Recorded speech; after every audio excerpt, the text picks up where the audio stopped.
Hey everybody, this is Mr. Medina, and I'm going to give you a quick tutorial on how to use Google Classroom as a resource for your students as well as an instructional tool within your classroom. Now the great thing about Google Classroom is that we already use Google Apps for Education to access our email as well as our Drive, and so it's one less password we have to remember.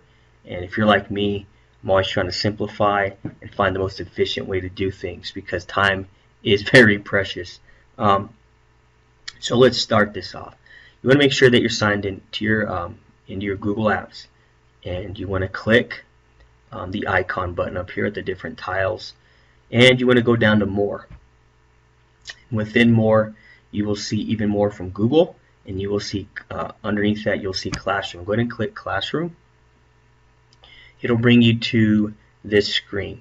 Now, two things. One is this is always going to be the home key. So anytime you click home, it'll bring you right back here. The other is you'll notice it says create your first class. So when you click that, if you're a student, you will have the opportunity to join a class. If you're a teacher, you can create a class. Let's click create a class, and let's just name it demo class. And we can put a section. We won't, but you can. So let's say create.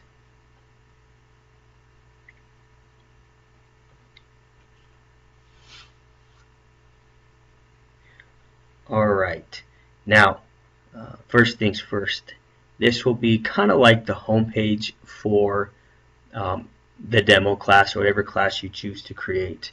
Now, as I said, this is the home key, so let's see, you click the home key, it brings you here. All you got to do to go back to the class is click the box and it brings you back. Now, Google allows you to change the theme for your class, but it doesn't let you pick custom pictures. So right now we're stuck with what they give us.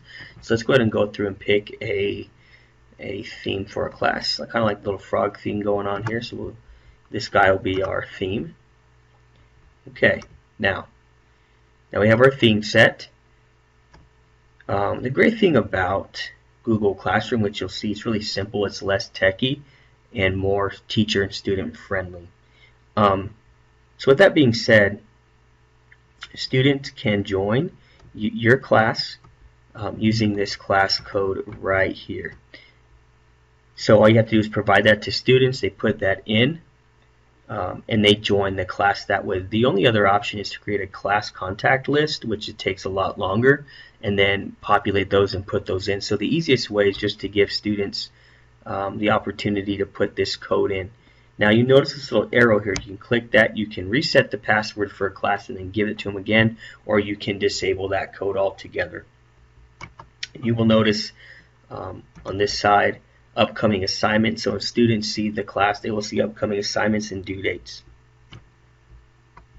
So within each class that you create, you're going to see three options. You're going to see stream, students, and about. So let's go ahead and click in stream. You have the opportunity for announcement and assignment. So let's go ahead and do an announcement first. Click the box, and let's just put hello class. So with each announcement, you have the opportunity to, or the choice to, upload a file to attach something from your Drive, upload a YouTube video, or insert or attach a hyperlink. So let's go ahead and do a YouTube video.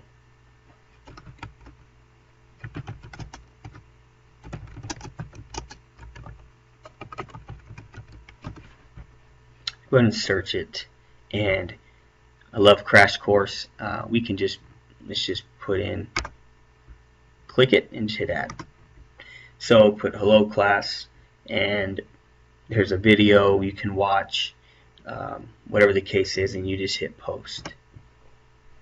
So here's the announcement that students will see, and if you ever want to edit or delete, just click this little button over here at the three circles, and you can edit or delete it.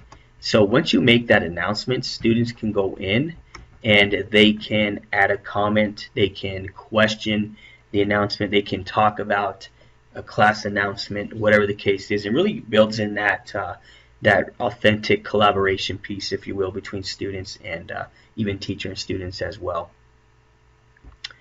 All right.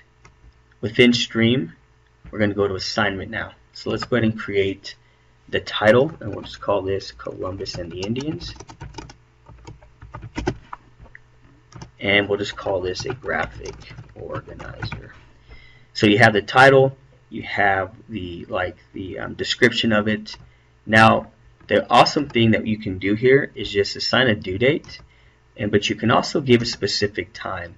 So what you just got to do is click on the time. So for example, my third period starts at 10:18 in the morning. So let's go ahead and go down to 10 o'clock. Oh, go to 10 o'clock and we'll just slide in 10:18. So their assignment is due on this day, the 17th, by 10:18 in the morning. They need it. It's due before they come to class. And it'll mark late or turned in on time. And so with each assignment, same rule applies. You can attach a file, something from your drive, a YouTube video, or you can attach a hyperlink. So let's go ahead and assign. Oh, actually, let's go into the drive and let's go ahead and get something out of there real quick. So we're going to go to my drive. You'll notice it's here. Let's go ahead and find something. There it is. There's Columbus and the Natives graphic organizer. And let's go ahead and assign.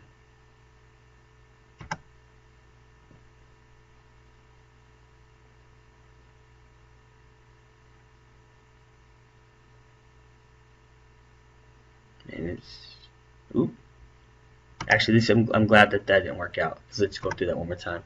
So we'll just put assignment this time, and we'll just put Columbus. And let's go ahead and go back to the drive, and let's go ahead and attach something again, so you can see what I'm talking about here. Let's grab it. Now, I forgot to mention this. This is awesome. So when you assign a piece of work to students, they can view the file, so they can either view this, they can edit it, but that would give every student the opportunity to edit the same thing, and that wouldn't be very good. So, or it could be good if you're doing that kind of activity where students are commenting on one document and whatnot, but a good option is to make a copy for each student, so they annotate their own, they submit their own, so you keep track of who turns in what. So make a copy for each student, and then that's when you want to hit assign. And it's going to assign the assignment. Alright, so there it is. Now you have the opportunity to comment on this assignment. Don't forget to annotate. Don't forget to annotate the document. And if I made a spelling error or whatever, I can just simply delete that comment and it's gone. But you will notice that you can go in and click the assignment and see how many students, the status, how many students have turned it in, how many have not, and that populates in real time. And you can actually go over here and change the weight of the assignment. Since we score on rubrics, you can put in the rubric score. You can put in ungraded and keep track of incomplete or turned in, or however you're going to grade that assignment, which is really nice. So you can download this assignment. You can download all the assignments, which is a pretty nifty tool there.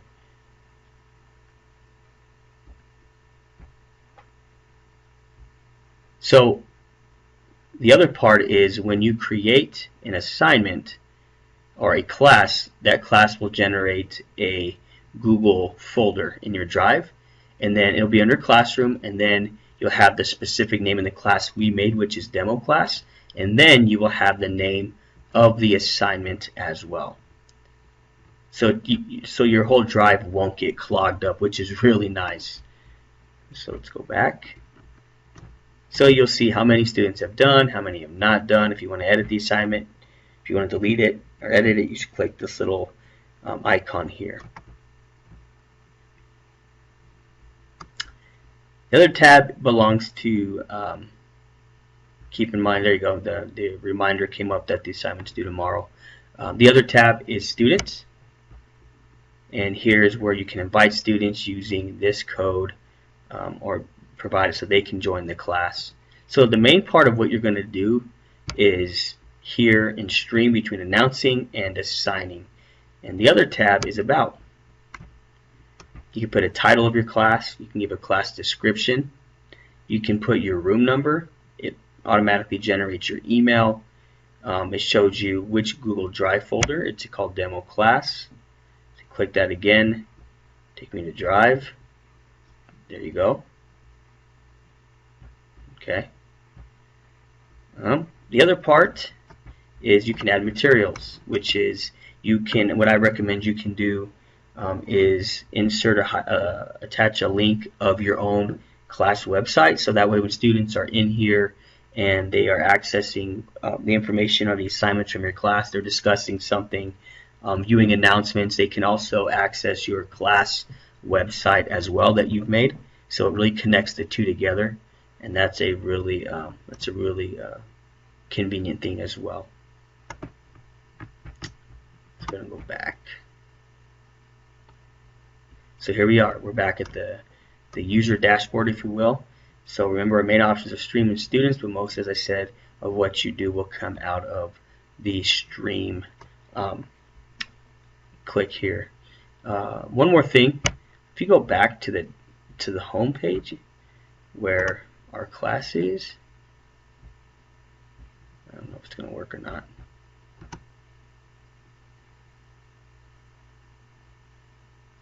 Oh, excuse me. So sorry about that. The other thing is you'll notice upcoming assignments here. It'll tell you how many students are in that class. But this is a live little tile here on the bottom of the folder. You click that, it'll take you right back to the Drive to access your assignments as well, or that folder for that class. Well, that's really it. If you have any questions, you can email me. Any comments or anything else, you can just get a hold of me, and I'll take a look at those. And if you want to look at it further, just go ahead and give me a shout out, and we can do that. But I hope you guys enjoy. Take care.